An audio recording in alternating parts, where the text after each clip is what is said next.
Le sel est synonyme de vie. Même en dehors de l'économie juive ou hébraïque, le sel était reconnu presque universellement comme le symbole de la vie. Dans certains royaumes, ils faisaient alliance dans le sang, en répandant du sang de l'un et de l'autre, puis en le mélangeant. C'était une alliance dans le centre de peuples ou de communautés. Dans d'autres royaumes, ils prenaient du sel et le mélangeaient et faisaient alliance dans le sel. Mais les deux choses avaient la même signification. Le sang et le sel représentaient la vie. Sans sel, aucun sacrifice n'était considéré par Dieu comme acceptable. Cela signifiait dans la conception de ces temps-là que Dieu n'accepterait jamais un sacrifice mort. Tout sacrifice offert à Dieu devait être vivant. Certes, l'animal était immolé et virtuellement il était mort, mais le sel démentait la mort, niait qu'il était mort, lui accordait ce quelque chose, cet élément vital qui faisait de lui un sacrifice vivant.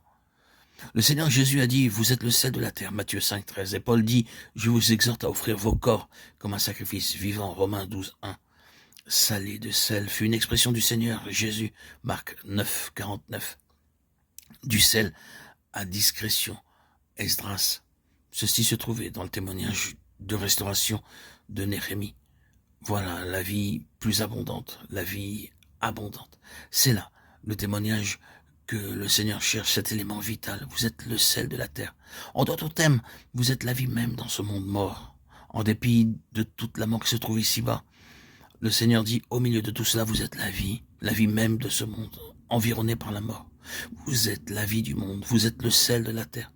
Soyez salés de sel, et du sel en vous-même. Soyez vivants pour changer à nouveau la façon de s'exprimer. Soyez vitaux. Tel est le témoignage qui doit être rétabli. Quelque chose de mystérieux qui ne se trouve pas dans le domaine minéral. Car le minéral peut avoir le semblant, l'apparence de la substance réelle, tout en ayant perdu sa qualité vitale.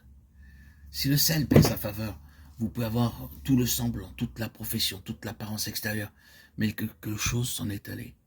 Et ce quelque chose qui manque déclare que le témoignage qui devrait se trouver à l'intérieur n'est plus là. Recouvrer ce quelque chose, c'est ce que Dieu veut. Non pas un cadre extérieur, non pas une somme de matière avec un semblant. C'était la plainte déposée à la porte d'une église dans le livre de l'Apocalypse, qui passait pour être vivants et qu'ils étaient morts, Apocalypse 3.1. Non, non pas un semblant, non pas cela, mais ce quelque chose de mystérieux, touchant le peuple du Seigneur, qui vient de Dieu lui-même, et qui parle de la présence de Dieu au-dedans d'eux.